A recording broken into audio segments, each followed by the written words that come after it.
Hello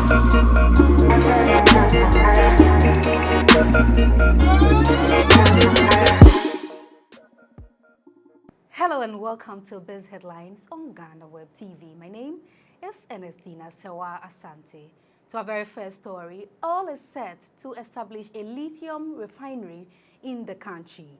To this end, Lithium Resources Ghana Limited, a joint venture company of UK-based CAA Mining Limited and Empire Rare Earth and Metals Group Limited, a local company, are currently exploring suitable and strategic location for the establishment of the refinery. The Geographic Information System and Data Manager of Lithium Resources Ghana Limited, Justice Amekudi, announced this at Ekumfi Asaman in the Ekumfi district of the Central Region on Friday. This was when the team from the company made a presentation of some assorted items and cash to the chiefs and people of Enyan Abasa during the celebration of the Akwambo Festival. Ghana has maintained the top spot among African countries as the most highly indebted country to the International Monetary Fund. The development comes after Ghana's loans from the fund soared by 35.3% in the second quarter of 2023. The IMF, in its quarterly finances report ending July 2023, indicated that Ghana's outstanding loans to the Bretton Woods institution was pegged as special drawing right 1.689 billion as of July 31st, which is equivalent to about $2.227 billion. The recent figure represents $451 million SDR, which is higher than the previous figure of 1.246 billion SDR recorded as of April 30th.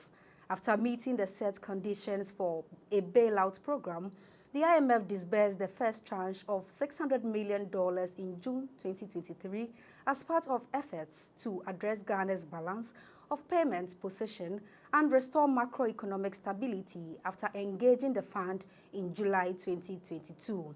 The IMF report further pointed out that Ghana's outstanding loans is 9.55% of Africa's total of SDR 17.68 billion. However, Ghana has repaid about 8 million SDR, which is equivalent to $10.55 million to the Bretton Woods institution. The Chief Executive Officer of Menzgold Ghana Limited, Nana Appiah Mensah, has denied breaching any financial laws in order to operate an illegal gold dealership firm.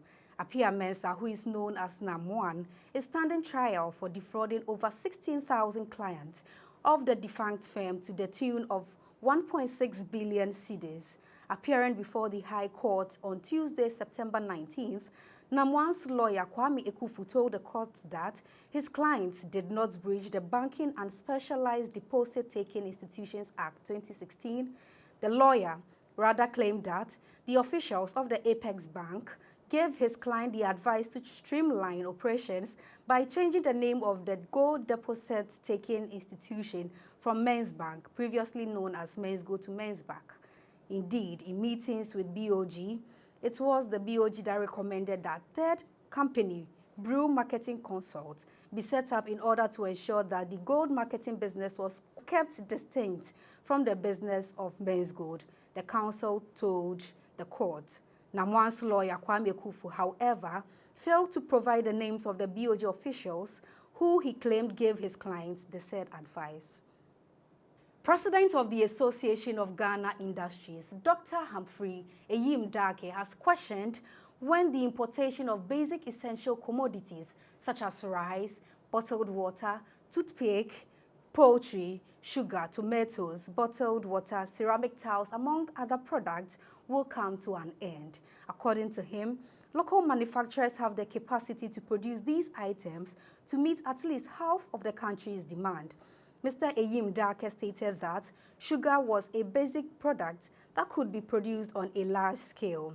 The AGI president added that developing the local supply chain was the best amidst the rollout of a developmental paradigm scheme by countries to gain a significant share of the world trade.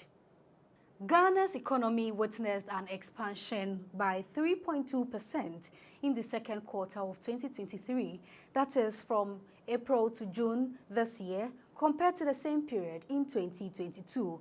According to the provisional estimates released by the Ghana Statistical Service, the country's real gross domestic product, when seasonally adjusted, rose by 0.7% in the second quarter of 2023. This represents a 0.1 percentage point lower than the figure recorded in the first quarter of 2022. The GSS estimates further detailed key factors or key sectors of the economy which experienced the expansion. For instance, the service sector, information and communications subsector grew from 4.7% in the first quarter of 2023 to 5.6% in the second quarter of 2023. The Economist Intelligence Unit has said that Ghana, just like some other 6 African countries, will have issues with debt servicing in 2023. According to its updated 2023 Africa Outlook report, these debt burdens may have certain substantial effects on its revenue. The 6 other countries are Tunisia, Egypt, Congo-Brazzaville, Zambia, Zimbabwe, and Mozambique.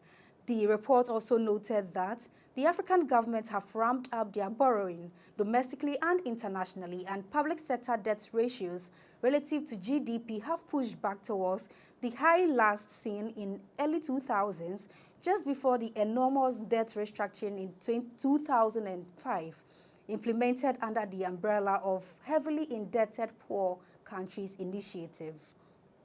The Executive Secretary of Tankers Owners Union, Ignatius Kokudo, has raised concerns over the influx of tanker trucks owned by Chinese companies. According to him, their checks have revealed that about 300 tanker trucks have been so far imported into the country. Mr. Doe noted that the union has informed the National Petroleum Authority, which is the regulatory body, but no concrete steps has been taken. Speaking on Adom FM's Jason Sem, monitored by GhanaWeb Business, he said their businesses risk collapse if relevant stakeholders do not take immediate action. That's all for today. Thank you very much for staying with us on BizHeadlines on GhanaWeb TV. My name is Ernestina Sewa Asante.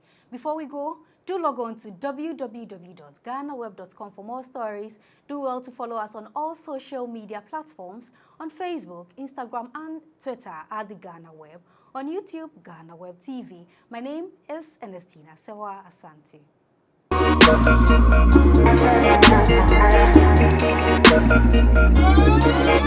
Thank you.